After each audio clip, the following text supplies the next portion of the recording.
आप सभी दर्शकों को मेरा नमस्कार। दोस्तों, इस वीडियो के अंदर मैं आपके लिए लेकर आया हूं UPPSC assistant professor latest news. ये आप देखिए, उत्तर प्रदेश लोक सेवा आयोग के द्वारा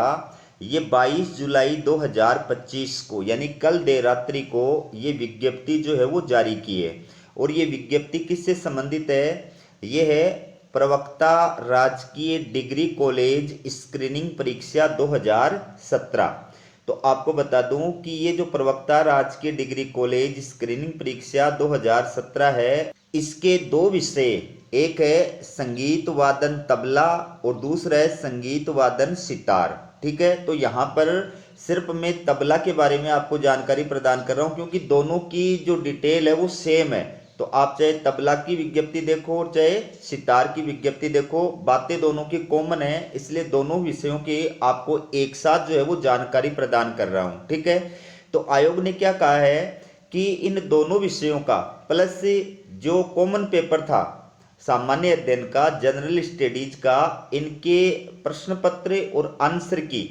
आयोग के द्वारा अपनी ये जो ऑफिशियल वेबसाइट है यहाँ पर जो है अपलोड कर दी है, जारी कर दी है। और ये 27 जुलाई 2025 तक आयोग की ऑफिशियल वेबसाइट पर उपलब्ध रहेगी। यानी आप जो भी आपत्ति दर्ज कराना चाहते हैं, आप किसी भी क्वेश्चन के उत्तर से आयोग के द्वारा जो उत्तर मान्य किया गया है सामान्य अध्ययन वाले प्रश्न पत्र का और जो सेकंड पेपर था आपका तबला या फिर सितार, तो इनमें से किसी भी प्रश्न पत्र के आंसर से अगर आप संतुष्ट नहीं हैं और अपनी आपत्ति आप दर्ज कराना चाहते हैं तो आयोग ने ये कहा है कि आप 27 जुलाई 2025 तक ऑनलाइन आपत्ति जो है वो दर्ज करा सकते हैं। तो प्रश्न पत्र और दूसरा जो प्रश्न पत्र है, दोनों प्रश्न पत्र के अंदर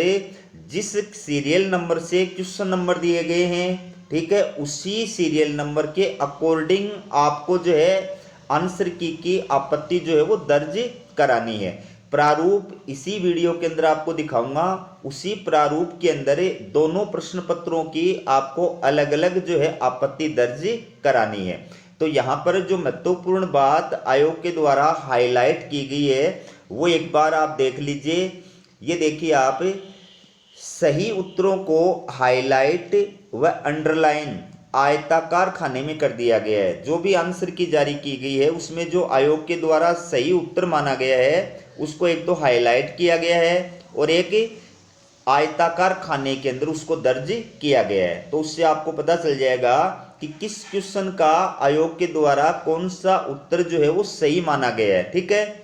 अभ्यर्थीगण आयोग की वेबसाइट पर प्रदर्शित प्रश्न पुस्तिका बारकोड क्रम संख्या, ये बारकोड क्रम संख्या है, इसी के आधार पर अपने उत्तरों का मिलान कर लें। यदि आयोग द्वारा वेबसाइट पर प्रदर्शित प्रश्नोत्तरों के संबंध में कोई आपत्ति हो तो प्रश्न पुस्तिका बारकोड क्रम संख्या ये जो दी गई है कि प्रश्न पुस्तिका में अंकित प्रश्नों की क्रम संख्या एवं उसी के अनुसार सही विकल्पों का उल्लेख करते हुए निर्धारित प्रारूप पर पूरा प्रश्न लिखेंगे तथा आयोग का उत्तर एवं आपत्ति के रूप में प्रस्तावित उत्तर सहित विकल्पों यथा ए बी सी और डी भी लिखेंगे। तो आपको क्या करना है, नीचे जो प्रारूप दिया गया है, ठीक है, उस प्रारूप के अनुसार आपको आपत्ति दर्ज करनी है। आयोग ने कौन सा प्रश्न का कौन सा उत्तर सही माना है आपको वो भी लिखना है और आप जो कौन सा उत्तर सही मान रहे हैं आपको वो भी लिखना है। तो जिस प्रश्न के आंसर से आप संतुष्ट नहीं है, आपत्ति दर्ज करना चाहते हैं, तो यहाँ पर जो भी प्रश्न है उसकी जो पुस्तिका है उसका जो बार कोड का क्रम है उसी के अकॉर्डिंग आपको जो है प्रश्न का आंसर है उस पर आपत्ति दर्ज करनी है। इसके बाद में आगे और बताऊंगा मैं आपको। इसके बाद देखिए आप, अतः अभ्यर्थियों को एतद द्वारा सूचित किया जाता है कि यदि उन्हें प्रश्नोत्तरों में कोई विसंगति प्रतीत होती है तो इस संबंध में अपना प्रत्यावेदन या आपत्ति संगत साक्ष्य सहित नीचे दिए गए प्रारूप पर अनिवार्यतः सामान्य अध्ययन प्रश्न संख्या 1 से 30 तक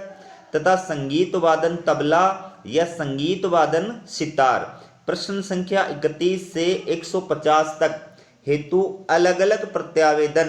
निर्धारित प्रारूप पर सामान्य अध्ययन से संबंधित प्रश्न एवं उससे संबंधित साक्ष्य एक साथ तथा निर्धारित प्रारूप पर संगीत वादन तबला और संगीत वादन सारंगी या सितार से संबंधित प्रश्न पत्र एवं उससे संबंधित साक्ष्य एक साथ आयोग को एक ही बंद लिफाफे में जो परीक्षा नियंत्रक अति गोपन 5 अनुभाग उत्तर प्रदेश लोक सेवा आयोग प्रयागराज को संबोधित हो डाक द्वारा अथवा आयोग के काउंटर पर दिनांक 28 जुलाई 2025 के साय 5 बजे तक किसी भी कार्य दिवस में उपलब्ध करा सकते हैं। तो यहाँ पर आयोग ने क्या कहा है कि जो प्रथम प्रश्न पत्र है सामान्य अध्ययन, ठीक है, उसके किसी भी क्वेश्चन पर आपको आपत्ति दर्ज करानी है तो जो प्रारूप दिया गया है उसके अकॉर्डिंग आपको आपत्ति दर्ज करानी है। सेकंड प्रश्न पत्र है उसके किसी क्वेश्चन पर आपत्ति दर्ज करानी है तो जो प्रारूप दिया गया है उसके अकॉर्डिंग आपत्ति दर्ज करानी है। वो प्रारूप भी मैं आपको दिखाऊंगा आगे, ठीक है। अब आयोग के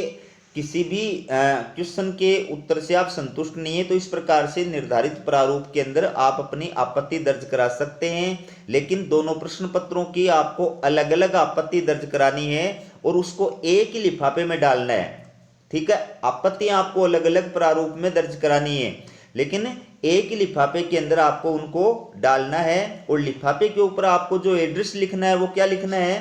परीक्षा नियंत्रक अति गोपनीय 5 अनुभाग उत्तर प्रदेश लोक सेवा आयोग प्रयागराज, ये पिन कोड नंबर है, ये आपको एड्रेस लिखना है। और वर्किंग डे के अंदर आयोग कार्यालय के अंदर 28 जुलाई 2025 तक ये लेटर जो है वो पहुंच जाना चाहिए। डाक के माध्यम से भी जाकर के आप भेज सकते हो और व्यक्तिगत रूप से जाकर के भी आप जमा करा सकते हो। तो इसमें अब नीचे जो प्रारूप है वो देखिए आप, उससे पहले ये देखिए आयोग द्वारा वेबसाइट पर प्रदर्शित प्रश्न पुस्तिका बारकोड क्रम संख्या ये जो दी गई है में अंकित प्रश्न संख्या एवं विकल्प के अनुसार ही आपत्ति दें। यानी इस बारकोड क्रम संख्या के अंदर जो प्रश्न जिस क्रमांक नंबर के ऊपर है उसी के अकॉर्डिंग आपको आपत्ति दर्ज करानी है। ये प्रारूप दिया गया है। यहाँ पर अभ्यर्थी को अपना नाम लिखना है, परीक्षा के अपने रोल नंबर लिखने हैं, परीक्षा का नाम लिखना है, विषय का नाम लिखना है और इसके बाद में जितने प्रश्नों पर आपको आपत्ति दर्ज करानी है वो क्रम संख्या यहाँ इस कॉलम में आ जाएगी। फिर जो वेबसाइट पर प्रदर्शित प्रश्न पुस्तिका बारकोड क्रम संख्या के अनुसार प्रश्न संख्या व प्रश्न, तो यहाँ पर वो प्रश्न आ जाएगा कितने नंबर का प्रश्न है जिस पर आप आपत्ति लगा रहे हैं, प्लस आपको वो प्रश्न भी लिखना पड़ेगा, ठीक है ना, वो प्रश्न भी लिखना पड़ेगा और कितने क्रम नंबर का प्रश्न है वो भी आपको लिखना पड़ेगा। फिर वेबसाइट पर प्रदर्शित प्रश्न पुस्तिका बारकोड क्रम संख्या ये जो दी गई है के अनुसार आयोग का उत्तर, विकल्प व लिखित उत्तर। तो यहाँ पर आपको जो आयोग ने उस प्रश्न का सही उत्तर माना है उसका विकल्प भी लिखना पड़ेगा और उसका उत्तर भी जो है वो लिखना पड़ेगा, ठीक है। विकल्प और उत्तर जो ऑप्शन सही माना गया है उस ऑप्शन के अंदर जो उत्तर दिया गया है वो भी आपको लिखना है और ऑप्शन भी लिखना है ABCD, चारों में से कौन सा आयोग ने सही माना है। फिर वेबसाइट पर प्रदर्शित प्रश्न पुस्तिका बारकोड क्रम संख्या ये जो दी गई है के अनुसार प्रत्यावेदक का उत्तर, विकल्प व लिखित उत्तर। तो यहाँ पर आप जो उत्तर सही मान रहे हैं, ठीक है ना, कौन से क्रम संख्या का उत्तर ABCD में कौन सा विकल्प आप सही मान रहे हैं वो लिखना है और उसका उत्तर भी लिखना है, उस विकल्प का क्या उत्तर दिया गया वो उत्तर भी आपको यहाँ पर लिखना है। और सबसे महत्वपूर्ण बात यहाँ पर आपको इस कॉलम के अंदर आपको अपने उत्तर के पक्ष में साक्ष्य प्रस्तुत करना है, प्रमाण प्रस्तुत करना है, ठीक है। प्रमाण का मतलब ये है कि कोई भी ऑथेंटिक राइटर की बुक्स होनी चाहिए, कोई भी ऑथेंटिक राइटर की अगर बुक्स है और उस बुक्स के अंदर आपके उत्तर से संबंधित जो मैटर दिया गया है उस प्रश्न का उत्तर जो है उस पृष्ठ का वो पृष्ठ आपको यहाँ पर साथ में अटैच करना है या उसके बारे में डिटेल आपको बतानी है। प्रकाशक का नाम, कौन सी पुस्तक किस वर्ष प्रकाशित हुई थी, लेखक का क्या नाम है, पुस्तक का क्या नाम है, कितने नंबर पृष्ठ के ऊपर आपके उत्तर से संबंधित जो जानकारी है वो प्रदान की गई है, ये सारी चीज आपको साक्ष्य के रूप में जो है वो प्रस्तुत